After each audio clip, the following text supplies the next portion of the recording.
आज ओडिशार जड़े महान स्वाधीनता संग्रामी ओडिशार अन्यतम बरपुत्र तथा ओडिशार पूर्वतन मुख्यमंत्री नवकृष्ण चौधरी श्राद्धवार्षिकी आई अवसर में मुझे गभीर श्रद्धांजलि ज्ञापन करुछि। जड़े महान जननायक भावे ओडिशार प्रगति एवं संस्कार मूलक भूमि आईन एवं प्राथमिक शिक्षा को गुरुत्व देवा, कृषि को गुरुत्व देवा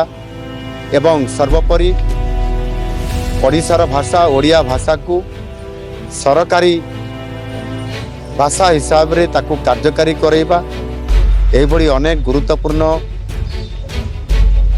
ओडिशार विकास क्षेत्र रे तांकर जो योजना एवं योजना को कार्यकारी करने भली अनेक गुरुत्वपूर्ण दायित्व नहीं थिबा निश्चित भाव में तांकर ये ओडिशा पाई अवदान अतुलनीय। एथिपाई नवकृष्ण चौधरी केवल जड़े साधारण भाव में केवल मुख्यमंत्री नथिले, से आम समस्तंकर एक आइकन थिले। एणु से सबुबले किभली भाव में समाज को संस्कार करी हबो एवं समस्त को न्याय प्रदान करा जाई परिबो, ओडिशार सर्वोपरि विकास करा जाई परिबो एवं निजे क्षमतार अहंकार दूर रही क्षमतार अहंकार दूर रही सी अति सरल जीवन यापन करिबा एवं से जड़े उच्च विचार जड़े थिले निश्चित भाव में आम ओडिशा पई ज्वलंत उदाहरण। से थिले स्वच्छ राजनीतिर प्रतीक एवं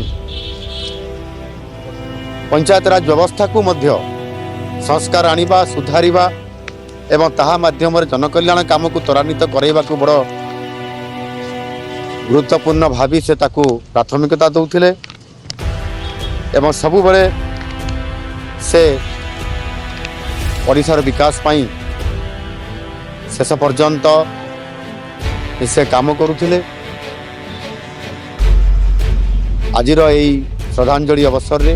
निश्चित भाव में तांकर ए ओडिशा को समृद्ध करिबा, विकसित करिबा तथा आधुनिक ओडिशा गठन करिबार जो भूमिका थिला ताकू साकार करिबा पई आमे समस्ते आम सरकार एवं ओडिशार समस्त जनसाधारण एक टीम हिसाब रे टीम ओडिशा हिसाब रे काम करिबा पई आज तांकर जो स्वप्न थिला, लक्ष्य थिला, तांकर जो मिशन थिला निश्चित भाव में आज आम टीम ओडिशा हिसाब रे काम करुछंती। अब आगामी दिन में समृद्ध ओडिशा तथा विकसित ओडिशा गठन करिबारे मध्य निश्चित भाव में आज श्रद्धांजलि अवसर रे आम समस्ते संकल्प नहीं काम करिबार आवश्यकता अछि एवं आम समस्ते काम मध्य करुछंती।